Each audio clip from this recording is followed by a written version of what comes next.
کہ وہ مہینہ جو ان قریب ہمارے درمیان آنے والا ہے، سبحان اللہ، جس کا بزرگوں کو سارا سال انتظار رہا کرتا اور آج بھی رہتا ہے۔ احادیث میں یہ دعا موجود ہے، امیر اہل سنت کو ہم دیکھتے ہیں مدنی چینل پر بار بار دعا کرتے ہیں، اللہم بلغنا رمضان، اے اللہ ہمیں رمضان سے ملا دے، ہمیں رمضان عطا کرنا، ہم محروم نہ رہ جائیں۔ ایوری بڈی، گویا بزرگوں میں، نیک لوگوں میں شوق ہے رمضان کا، اور کیوں نہ شوق ہو، جس مہینے کے بارے میں میرے آقا فرماتے ہیں اگر میری امت کو پتا ہوتا رمضان کیا ہے تو وہ تمنا کرتے کہ سارا سال رمضان ہوتا۔ رمضان جاتا ہی نہ، ہمارے درمیان ہی رہتا۔ مولا علی کرم اللہ تعالی وجہ الکریم سے پوچھئے، بڑی پیاری منقبت مجھ سے پہلے شیر خدا کی پڑھی جا رہی تھی، کیا شاندار فرمان ہے۔ مولا علی فرماتے ہیں اگر اللہ کو اس امت کو عذاب دینا ہوتا تو اس امت کو رمضان اور سورہ اخلاص نہ عطا فرماتا۔ یہ دو چیزیں دی اسی لیے ہیں کہ بخشے جائیں، مگر تھامے بھی تو صحیح نا، پکڑے بھی تو صحیح نا، حاصل بھی تو کریں برکتیں۔ یعنی ہمارے اسلاف پریپیئر ہوتے، رجب، علامہ صفوری سے پوچھو، وہ اس یعنی رجب سے پریپریشن بتا رہے ہیں کہ رجب بیج بونے کا مہینہ ہے، شعبان ان بیجوں پر پانی ڈالنے کا مہینہ ہے، اور رمضان فصل کاٹنے کا مہینہ ہے۔ گویا from the Rajab you start your preparation for Ramadan. آپ رجب سے تیاری شروع کریں رمضان کی کہ پہلے عبادت کا بیج بوئیں، شعبان میں آنسو بہائیں، اس کو پانی ڈالیں تاکہ رمضان میں رحمت کی فصل کاٹیں۔ ہمارے صحابہ کرام کیا کرتے تھے؟ رمضان سے پہلے جو قاضی ہوتے تھے وہ فیصلے کرتے، جس کو رہا کرنا ہوتا رہا کرتے، جس کو سزا سنانی تو سزا سناتے، مقدموں کو سمیٹنا شروع کر دیتے۔ کاروباری لوگ کیا کرتے؟ جناب جو لین دین ہوتا وہ لے لیتے، دینا ہوتا دے دیتے، زکوٰۃ کا حساب کرتے، زکوٰۃ نکالتے۔ رمضان کا چاند نظر آتا، غسل کرتے اور مسجد میں بیٹھ جاتے۔ بس اب رحمت کا مہینہ آ گیا۔ ایک وہ پریپریشن ہے۔ مگر آج میرے بھائی بھی بیٹھے ہیں، پردے میں اسلامی بہنیں بھی ہیں، سوشل میڈیا پر بھی یہ سنا جا رہا ہوگا، ہم اپنے آپ سے پوچھتے ہیں کہ ہم سب نے کیا تیاری کی ہے؟ ہم اس مہینے کے لیے کیا پریپریشن کر رہے ہیں؟ ابھی 2-4-6 دن بعد چاند نظر آ جائے گا، مگر ہم نے کوئی اسپیشل تیاری کی ہے؟ ہاں، تیاریاں ہو رہی ہیں، جتنے سپر اسٹور ہیں وہاں اسٹاک جمع ہو رہا ہوگا، راشن کا سامان آ رہا ہوگا، گھر والوں نے بھی لسٹیں بنانا شروع کر دی ہوں گی کہ آپ کو دے دیں گے جناب کہ جا کر یہ سموسے پکوڑے کا سامان، یہ شربت، یہ فروٹ چاٹ ہے، فروٹ والوں نے اپنے اسٹور بھرنا شروع کر دیے ہوں گے۔ یعنی پریپریشن دیکھیے کیا ہو رہی ہے رمضان کی۔ تھوڑے دنوں کے بعد اب تو سائن بورڈ ختم ہو گئے، ورنہ کراچی کی سڑکوں پر بورڈ لگ چکے ہوتے، افطار اسکیم، سحری اسکیم، فلاں ہوٹل کا یہ ریٹ ہے، فلاں ہوٹل کا یہ پیکج ہے، آل یو کین ایٹ کا یہ ہے۔ اچھا، نوجوانوں نے یہ بتائیے کہ اگر ایک ان نون، ایک غیر مسلم بندہ نکلے اور کہے کہ یار ہولی منتھ ہے مسلمانوں کا رمضان، دیکھو ان کی پریپریشن کیا ہے، تو وہ کسی سپر اسٹور کے پاس سے نکلے تو وہاں لائن لگی ہوئی ہو، باہر پکوڑے سموسے کے سٹال لگے ہوئے ہوں، آگے جائے تو ہوٹل میں اسکیمیں لگی ہوئی ہوں، شاپنگ سینٹر والوں نے اپنے پلان کیے ہوئے ہوں۔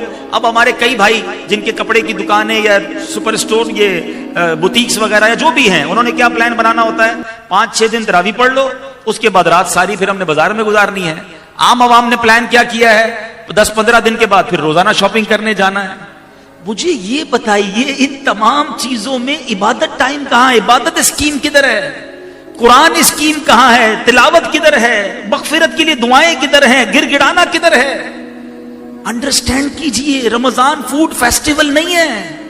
رمضان اس لیے تھوڑی آ رہا ہے کہ اس رمضان میں کیا کھانا ہے، کیا پکانا ہے۔ یعنی ہر کسی کو اگر رمضان کی فکر ہے تو یا تو کھانے پکانے کی ہے یا کپڑے بنانے کی، عید کی تیاری بھی تو کرنی ہے۔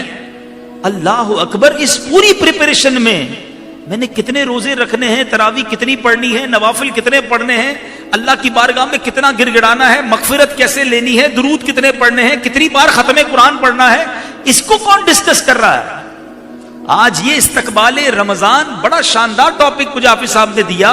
یہ الارم ہم سب کو اپنے اندر بجانا ہوگا، اپنے اندر یہ اپنے آپ کو جگانا ہوگا۔